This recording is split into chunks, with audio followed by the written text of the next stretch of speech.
It started like any other quiet summer afternoon. The house was silent except for the occasional chirping outside the window. I was home early from work and with some free time on my hands, I decided to grab a cup of tea and relax in the living room. As I stepped in, I saw Jay, my 19-year-old stepson, sitting on the couch with the TV remote in hand. The moment he noticed me, he fumbled and quickly changed the screen. I caught a brief glimpse, soft lighting, a gentle instrumental playing and what looked like words on the screen, before it switched to a sports channel. He greeted me with a slightly nervous smile and asked how my day was. I didn't think much of it at the time, just an awkward teen moment, I figured. But as the afternoon wore on, something lingered in the back of my mind. The quick switch. The flushed cheeks. The way he avoided my eyes. I shook the thought away. Jay was a good kid, quiet, respectful, focused on his studies. Ever since I married his father 2 years ago, we'd developed a polite, if not exactly close, relationship. Later that week, I noticed him spending more time at home. He'd always been more of a loner, but lately he hovered more around the kitchen while I cooked, offered to help with errands, even started asking me how my day was going in more than just a passing way. I appreciated the gestures, but something about them felt loaded. One morning as I walked past the living room, I found him quickly putting his phone away. He didn't realize I saw the edge of the screen. YouTube was open. That night, curiosity got the better of me. I opened the smart TV and checked the YouTube history. Most videos were emotional storytelling content. Titles like Unspoken Love, She'll Never Know, and Why I Fell for Her. The narrations were soft, romantic, and oddly personal. One even repeated a phrase I had said to his father during dinner a few nights before. Sometimes we miss the moment by overthinking it. My chest tightened. I told myself it could be coincidence, but when paired with his behavior, I wasn't so sure. The next day he left his notebook on the coffee table. I hesitated, then opened it. Pages were filled with handwritten entries.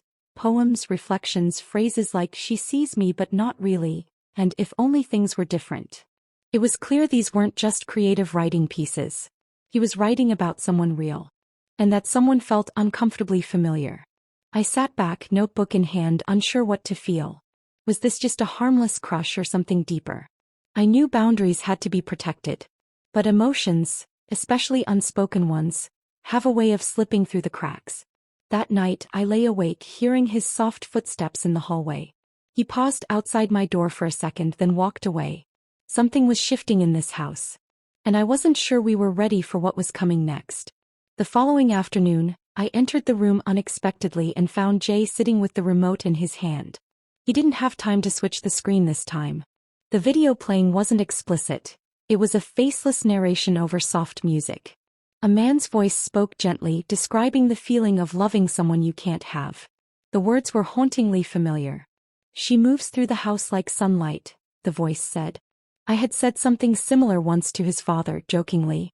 Jay's head snapped up when he noticed me and he paused the video mid-sentence.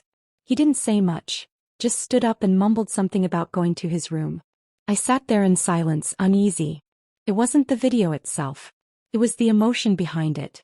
It felt directed, personal, and it made me realize this wasn't just imagination anymore. That night, I opened the YouTube app on the TV again, needing clarity. The watch history was full of romantic monologues, most dealing with longing, unspoken desire, older women, emotional connection. None of them were graphic or inappropriate, but every one of them hinted at a story that felt a little too close to our reality. I wanted to talk to someone, but who? My husband wouldn't understand. To him, Jay was still a boy, respectful and studious. But I was starting to see something else. A quiet emotional storm he was hiding from everyone else. The next morning, Jay acted like nothing had happened. He made coffee, asked how I slept, and even offered to pick up groceries. But now I was watching closely. The way he glanced at me when he thought I wasn't looking. How he listened more carefully to every word I said. In the afternoon, he stepped out and I noticed the same notebook sitting on the side table. I didn't plan to read it again, but something drew me back. The new entry was different. Less poetic, more confessional. "I don't know what this is," it read. "Maybe admiration, maybe something worse. But I can't stop it. She's everything I wish I could have, and it's tearing me apart."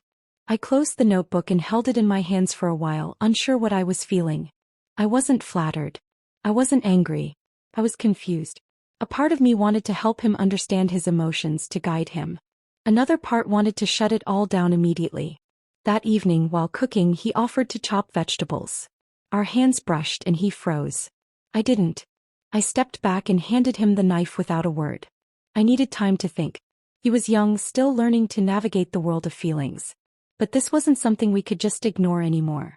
Silence could lead to misunderstanding. I had to say something soon, before this quiet infatuation turned into something neither of us could undo. Jay became more attentive over the following days. It wasn't subtle anymore. He remembered how I liked my tea, brought me books he thought I'd enjoy, even started quoting lines from the videos he watched. One morning, he left a sticky note on the fridge that read, "Real love waits, even when it knows it might never come." My heart sank reading it. I could no longer pretend this was just admiration or confusion. I waited until we were alone. He looked nervous when I asked to talk. I spoke gently but directly. I told him I'd noticed the videos, the notes, the glances. He didn't deny it. His eyes welled up and he whispered, "I didn't mean for it to happen. I see you. And I feel something I can't control." I stayed calm. I reminded him that he's still learning what love is, that sometimes our minds attach feelings to people who show us kindness and attention, especially during times when we feel emotionally isolated. He tried to say it wasn't just a phase, that it felt real. I didn't argue, but I was firm. Real or not, it couldn't continue. I explained that what he was feeling was powerful, but it didn't justify acting on it. I told him I cared about him, but not the way he wished. That my role in his life was to support, not to blur lines. He looked down, silent, ashamed. "I didn't want to disrespect you," he said. I believed him. He apologized, then asked if things between us would be awkward now. I promised him they wouldn't. That I wasn't angry, only concerned. That what mattered was how he chose to grow from this moment. He nodded, wiped his face, and quietly left the room. That night, I spoke to my husband without naming the real issue. I suggested he spend more one-on-one time with Jay. They used to go on hikes, fix things together. Something they hadn't done in months. He agreed without hesitation, thankful I brought it up. The next day, Jay seemed quieter, more distant, but not cold. Just processing. I didn't hover. I gave him space, but I also made sure he knew the door to talk was open, just not about that. In the following days, he started focusing on his own passions again. I saw him sketching, writing, reading more. He stopped leaving notes, stopped lingering in doorways. And though part of me missed the innocence in those gestures, I felt relieved. He had feelings. He misread their meaning. I set the boundary not just for him but for both of us. There's always a point in life where you choose who you're going to be, especially when emotions test your character. I knew I had made the right choice. I hoped he would too. Weeks passed. The tension that once hung in the air had softened into something gentler, quieter. Jay no longer hovered. He was present but different, more focused, more balanced. He spent long hours writing in his notebook, sometimes typing for hours on his laptop. I didn't pry. I didn't need to. I could see it on his face. He was sorting through his feelings, turning them into something he could live with. One evening, he knocked on my door holding a printed sheet. "I wrote something," he said, "and I'm submitting it to an online journal." I read it later in silence. It was a story about a young man who falls in love with someone he can never have. Not because of rejection but because life had already assigned her a different role. The story didn't ask for pity. It spoke of strength, restraint, and understanding what love sometimes means, letting go with grace. That night I felt a strange warmth in my chest. Not pride exactly. Respect. He was growing and he had taken the harder path. My husband mentioned over dinner how Jay seemed lighter. "I think he's finding himself again," he said. "We talked last night, like really talked.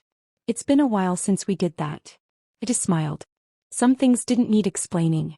Jay started preparing for his writing program, having been accepted into a fall mentorship. He was excited but calm about it. The night before he left, he asked if we could talk privately. We sat for a few minutes in comfortable silence before he said, "I just wanted to thank you for handling everything with patience. For showing me love doesn't have to be selfish to be real." I didn't say much, just squeezed his hand.